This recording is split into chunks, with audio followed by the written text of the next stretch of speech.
आता बातम्या पाहूयात विस्तारानं। श्रावण महिन्याच्या पहिल्याच सोमवारी महादेवांच्या दर्शनासाठी कोल्हापुरातील विविध शिवमंदिरांमध्ये भाविकांची मोठी गर्दी पाहायला मिळाली। पहाटेपासूनच मंदिरांमध्ये दर्शनासाठी रांगा लागल्या होत्या। हर हर महादेव, ओम नमः शिवाय आणि बम बम भोलेच्या जयघोषानं मंदिर परिसर भक्तिमय झाला होता। श्रावण महिन्यातील सोमवार हा भगवान शंकरांच्या पूजेसाठी अत्यंत पवित्र आणि प्रिय मानला जातो।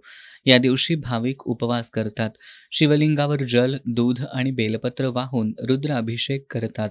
यामुळे मनातील इच्छा पूर्ण होतात आणि घरात सुख समृद्धी नांदते अशी श्रद्धा आहे।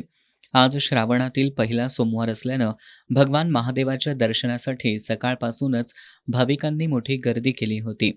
भाविकांनी जल, दूध, बेलपत्र आणि फुलं अर्पण करत महादेवाचा अभिषेक आणि पूजा केली। अनेक भाविकांनी उपवास ठेवत धार्मिक विधींमध्ये सहभाग घेतला। महिलांचीही मंदिरामध्ये मोठी उपस्थिती पाहायला मिळाली। श्रावण सोमवारच्या निमित्तानं अनेक मंदिरांमध्ये महादेवाची आकर्षक फुलांनी सजावट करण्यात आली होती। भाविकांची गैरसोय होऊ नये यासाठी मंदिर व्यवस्थापनाकडून विशेष नियोजन करण्यात आलं होतं। मंदिर परिसरात पूजा साहित्य, फुलं, बेलपत्र आणि प्रसादाची दुकानंही थाटण्यात आली होती। कोल्हापुरातील विविध प्राचीन शिवस्थानांनाही भाविकांनी मोठ्या संख्येनं भेट दिली।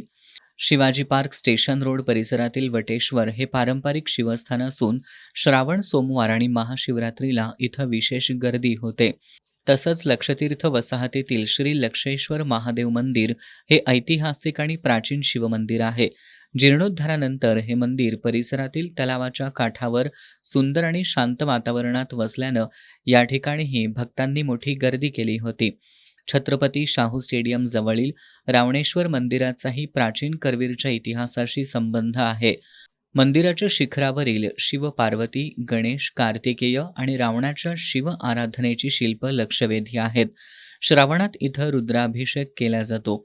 लक्षतीर्थ परिसरातील कपिलेश्वर मंदिर हे कोल्हापूरचे ग्रामदैवत मानलं जातं। कपिल मुनींनी इथं तपश्चर्या करून शिवलिंगाची स्थापना केली अशी आख्यायिका आहे। अंबाबाईच्या काही धार्मिक विधींमध्येही कपिलेश्वराला विशेष मान आहे। उत्तरेश्वर मंदिर प्राचीन स्थापत्यासाठी प्रसिद्ध असून कोरीव प्रवेशद्वार, द्वारस्तंभ आणि विशाल शिवपिंड ही त्याची वैशिष्ट्ये आहेत। श्रावणातील तिसऱ्या सोमवारी इथं यात्रा भरते, तर ऋणमुक्तेश्वर हे ऋणातून मुक्ती मिळवून देणारं शिवस्थान मानलं जातं।